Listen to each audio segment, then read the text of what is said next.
Cukup bagus ya, banyak menarik minat anak-anak muda yang sepertinya sudah mulai jenuh dengan politik gitu. Mereka mempunyai 3 yang berbeda-beda. Ada yang mengembangkan visi misi, ada yang dengan emosi, ada juga dengan yang cara-cara yang tidak terlalu menyentuh. Waduh, ini sangat luar biasa sekali.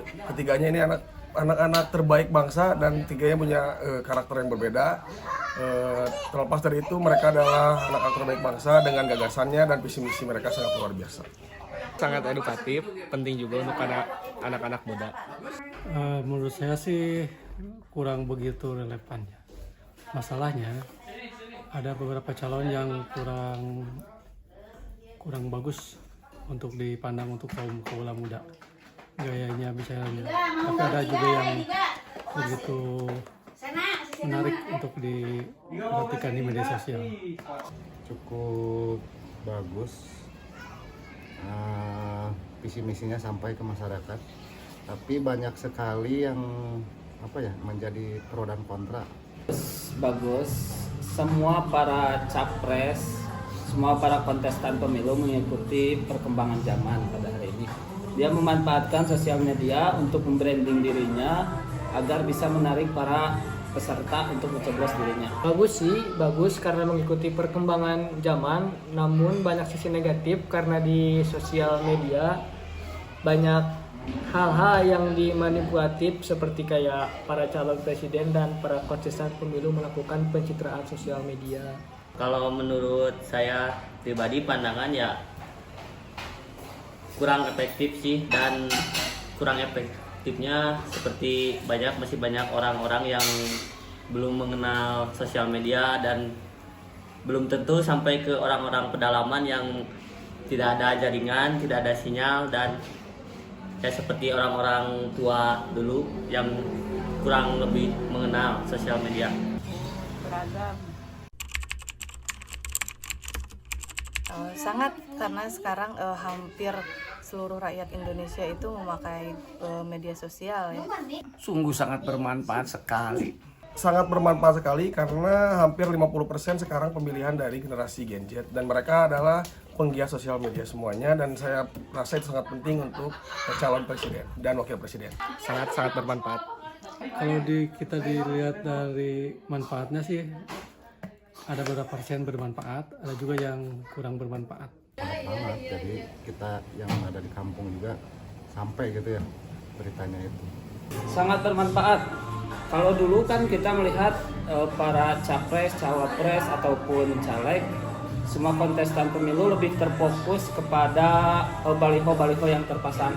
Namun seiring perkembangan zaman, mengikuti teknologi sekarang, banyak sekali warga khususnya di Indonesia yang menggunakan sosial media.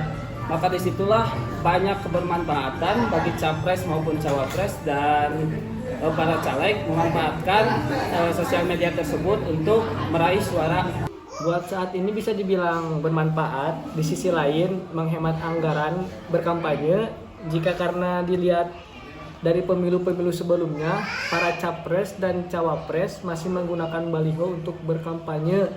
Jadi bisa dikatakan sosial media sangat bermanfaat karena untuk meminimalisir anggaran biaya kampanye. Bisa dikatakan bermanfaat, tapi tidak semuanya itu bermanfaat, ada baik dan buruknya.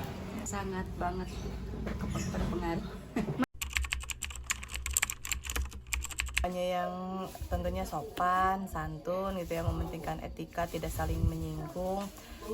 Juga kampanye yang menarik ya dengan gaya-gaya hari ini gitu, misalkan dengan gaya-gaya yang lucu, lawak gitu ya, atau misalkan dengan tren TikTok dan lain sebagainya, seperti itulah.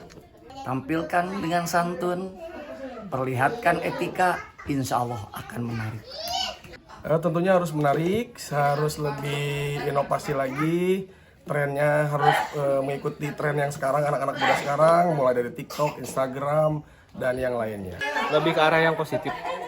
Harus lebih sopan, lebih attitude ditingkatkan, dan lebih terutama untuk penyampaiannya lebih bagus lah, lebih baik. Visi dan misinya lebih ditonjolkan kembali, terus sesi tanya jawab mungkin ya diadakan lebih banyak lagi di sosmed. Kalau dilihat dari sekarang media sosial yang sedang booming kan TikTok. Bisa dibilang pengguna TikTok itu kan jumlah DPT kurang lebih pemuda itu 60 berapa persen kalau tidak salah. Banyak sekali pemuda yang pengguna TikTok.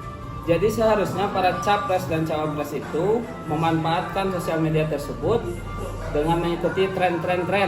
Misalnya dulu Prabowo Subianto itu dianggap sebagai capres yang sangat arogan, yang sangat tegas. Tetapi dengan seiring perkembangan zaman, dengan seiringnya tren, sekarang dia disebut gemoy lah, inilah, itulah. Nah itu mungkin salah satu kebermanfaatan sosial media di era sekarang bagi para capres dan cawapres. Mungkin yang pertama, sampaikan hal-hal yang positif karena dampak dari media bisa menjadi representasi di dunia nyata. Kalau menurut saya sebenarnya kampanye di sosial media itu kurang baik karena kampanye itu yang lebih baik langsung bersosialisasi dengan masyarakat. Santun, berwibawa, dan mementingkan rakyat.